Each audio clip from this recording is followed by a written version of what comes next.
This is Master Obi-Wan Kenobi.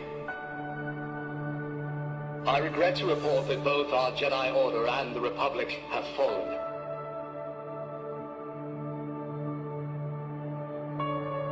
With the dark shadow of the Empire rising to take their place.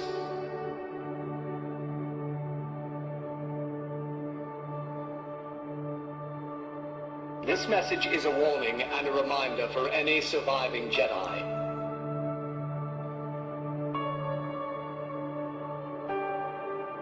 Trust in the Force. Do not return to the temple. That time has passed. And our future is uncertain. We will each be challenged. Our trust, our faith, our friendships.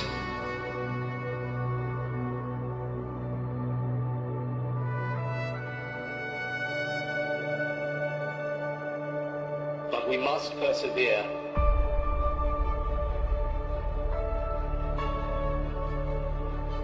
And in time, a new hope will emerge.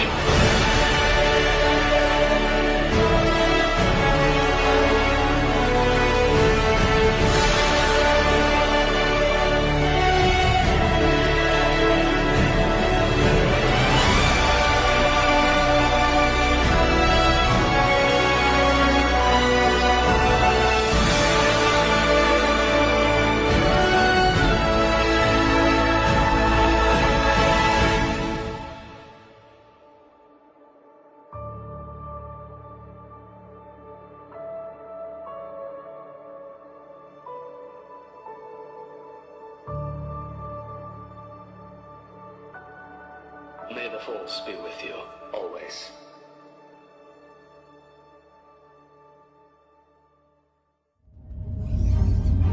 A long time ago, in a galaxy far, far away. Feel, don't think. Fear is my ally. The Force will be with you. We are encouraged to love. Be mindful of your thoughts. I will not betray the Republic. Hey, Your Worship, I'm only trying to help. Scruffy-looking nerf herder! I'm not afraid. You must unlearn what you have learned.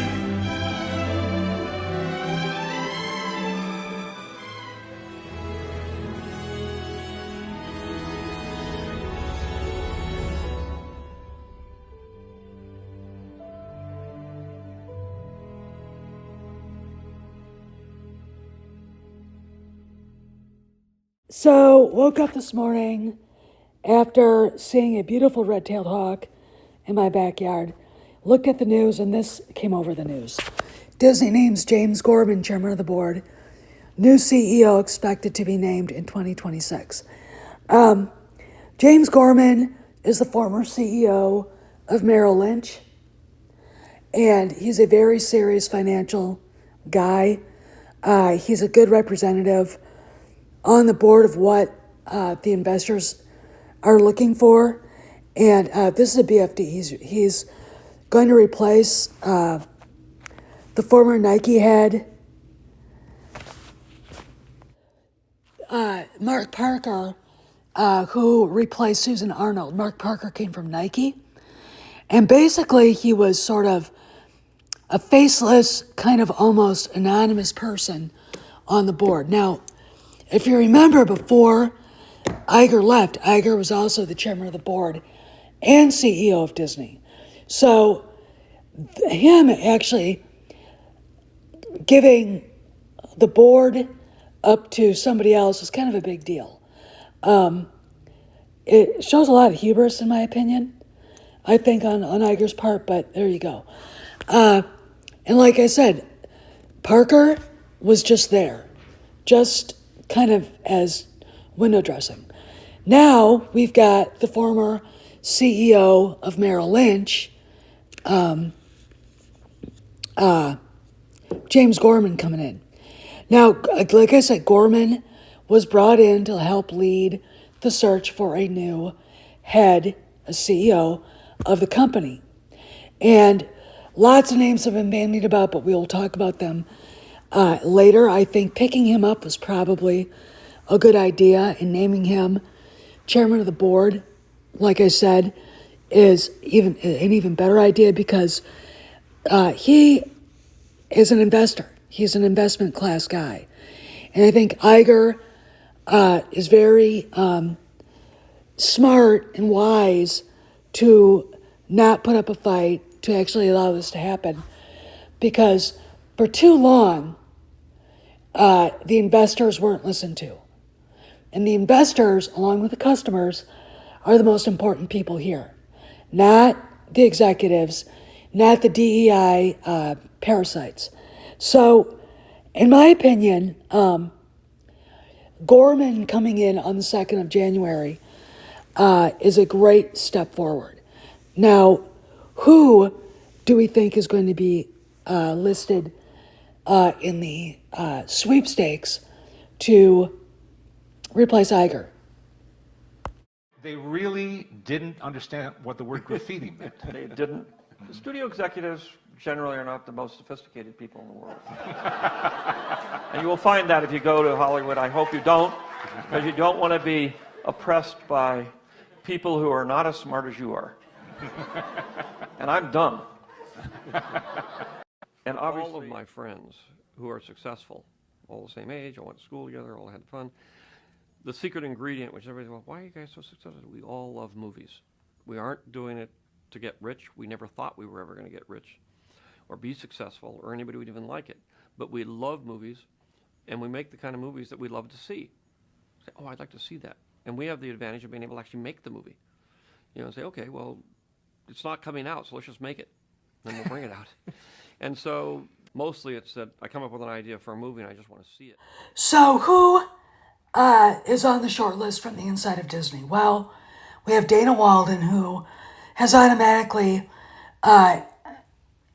set herself up to fail because of her relationship with Kamala Harris. No. She also apparently was Kennedy's only defender to the board. Okay.